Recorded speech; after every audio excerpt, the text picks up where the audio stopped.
Hey guys, welcome back. This is going to be an unboxing and overview of this REDCAT Racing Cyclone X10B.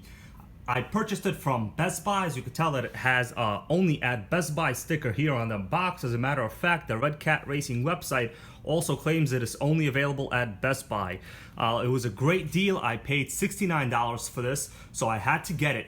For the features that it includes, $69 is fantastic. I have actually never had a REDCAT Racing, only because they tend to be for a non-brand name RC, a little bit on the high end. You generally do get a better feature set with a lot of the cheaper brands like WL Toys. But this is my first REDCAT Racing, and it is fully feature packed. So it comes with two 2000 milliamp hour batteries. These are not LiPos, they are regular NIMH packs, but you do have a spare battery included. That is really nice. You have four AA batteries for the included 2.4 gigahertz remote. We're gonna take it out in a little bit.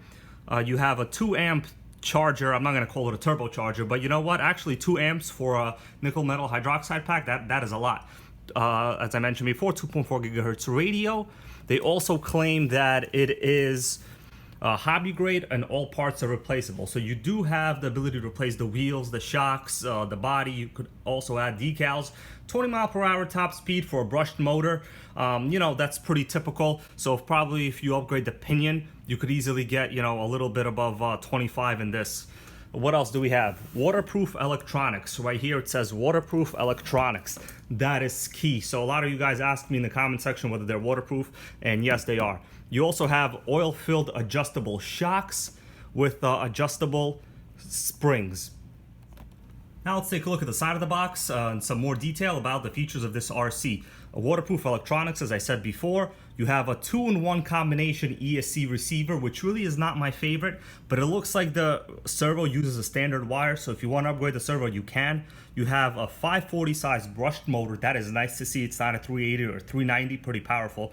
Coil-over shocks, which is typical. What is not typical is they are oil-filled, so that is, I'm going to give some props to REDCAT for that at this price point. You have sturdy chassis and roll cage. Very similar type of layout to the Traxxas Bandit, as you could tell right here, which I actually do like this chassis. Suspension is very simple to work on. You only have the rear wheel drive here, so pretty much straightforward. You have soft rear tires. You know, all manufacturers say they have soft tires. We're gonna have to check that when I unbox it. But the coolest feature is right here on top.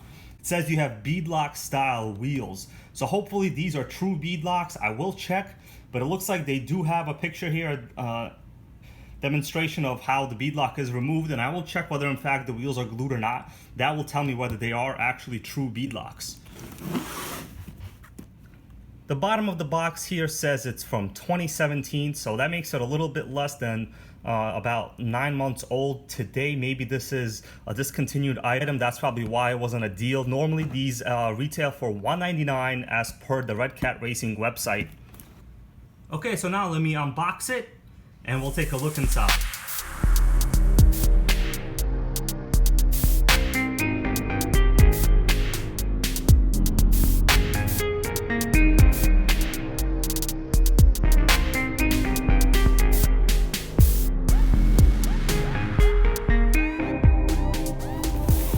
Okay, so here's the full setup. There was nothing else in the box. Everything is here.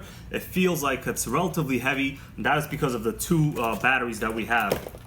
Let's take the remote out. We'll just put it here to the side for now.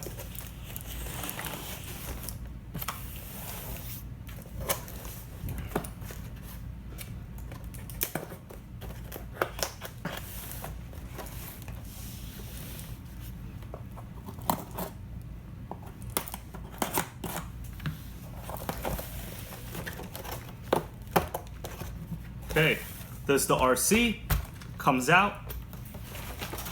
Check out what else is in here.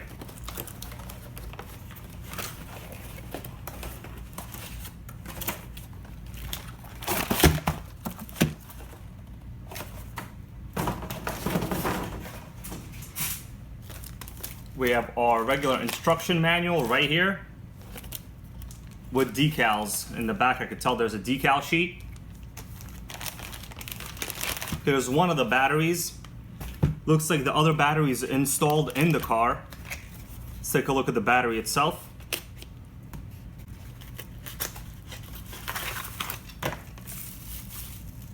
So here you go, nothing exciting. It's a regular 6-cell nickel metal hydroxide pack with these relatively non-standard Chinese looking type Hobby King connectors. Not a big deal, you could always solder on some Dean's connectors, but I'll say this, the wires are really soft and malleable, so that is really nice.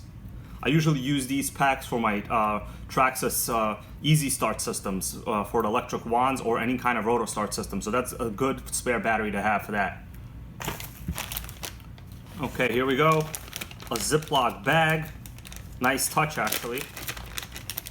Here's our charger, pretty hefty looking serious charger, doesn't feel cheap.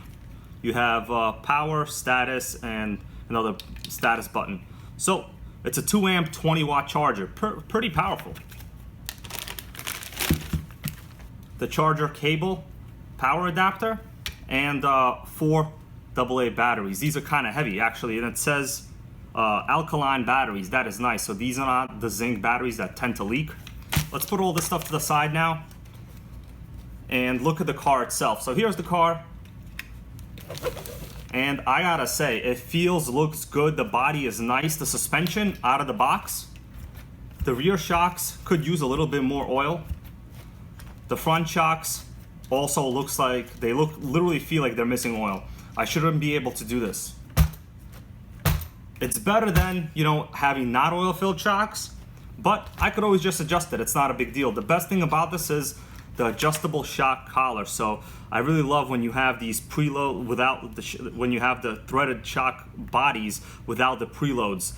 Pretty useful, easy to adjust in the field, and you can get any kind of ride height or suspension travel that you want. That is a nice feature to have. The wheels, yeah, I do agree with REDCAT, they are soft. So the compound is pretty soft, it's nice. Let's see, what else do we got here? Not much steering slop as I go like this. It's pretty stable, pretty nice steering. You have adjustable turnbuckle links throughout right here. You could use a little wrench, very typical. Actually an upgrade from a lot of the Chinese RCs. They don't typically have these. Now, in terms of the motor, this is a regular stock 540 can, which is nice because if you ever wanted to upgrade it to a larger motor, you can. I have a motor here, guys. If you're interested in upgrading your factory brush system, you should get one of these 13-turn motors. This is a regular 540 can. It will go straight in here. All you have to do is solder on some of the connections, and basically you could almost double the speed of this RC. This was about 10 bucks. I picked it up on GearBest. You could also get them on eBay. In the back here, you have metal dog bone drive shafts and metal drive cups that lead to the diff. That is really nice. That's a nice touch. You don't have the typical plastic drivetrain. Okay, so let's try to turn it on, see if it's already connected and everything over there.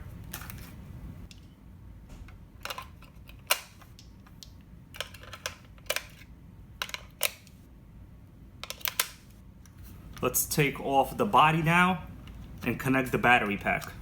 So you have some body clips here on both sides. Took 2 out. You also have 2 more in the back here. Let's see if I could just remove the body like this. Actually, there's also one in the front here. So you have 5 body clips holding on the body. Or actually the front is just a little section. It looks like it's separate. That's my mistake, guys. You have 4. And the body is on fairly tight on these body posts. You really have to do your job to take it off. I recommend that you ream out the holes a little bit, but this is the whole body itself. Okay, so now that I took off the body, let's just look a little bit at the chassis. You do see what they meant by roll cage. It does look like a pretty serious roll cage. You see some triangular bends here, molds. It is plastic, so that's okay, but you know what? This is already cooler than the Traxxas Bandit, which is what I'm going to be comparing it to. Really nice design. You have a center layout for the battery, which is nice because you could generally just stick in any LiPo in the future if you wanted to use a LiPo, and you can in this RC. Okay, so let's connect the battery pack. Okay, the instructions really urge you to turn on the radio first. They're very serious about this, guys. So let's do that. Let's turn on the radio first. I turned it on, and it says to wait 3 seconds before powering on the car.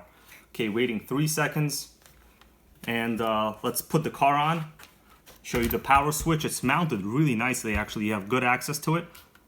Okay, so the car is on. It's good to go. Let's see the steering. Is it on? Yep, it works. Steering is not bad. It claims to have a high torque steering servo. It looks to be okay. On the inside here, I could tell that we do have bushings. So these are not bearings, but you know what? At this price point, I'm not gonna be complaining. You can just easily oil them every now and then and it'll be fine. Okay, let's see how much power we got. That's not bad. I saw the wheels balloon a little bit and I didn't even charge this battery. And with a LiPo, it'll probably be much better.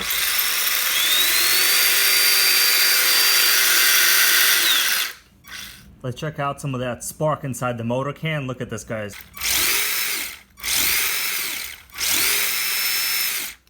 The remote itself doesn't have that much adjustability. It is pretty nice looking, I gotta say. It feels pretty comfortable in the hand.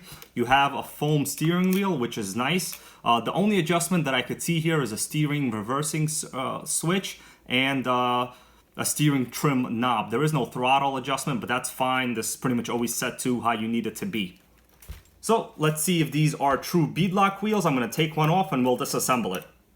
Okay, so I took the wheel off here. You could see the standard bushing. Not the end of the world. If you wanted to upgrade it, you can. But you do have a normal standard wheel hub, so you can use any wheels you want. That is pretty nice. Let's, at this point, disassemble this wheel and see whether it is a true beadlock.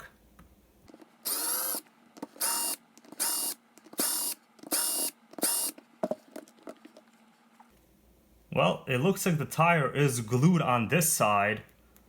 Let's see about the other side.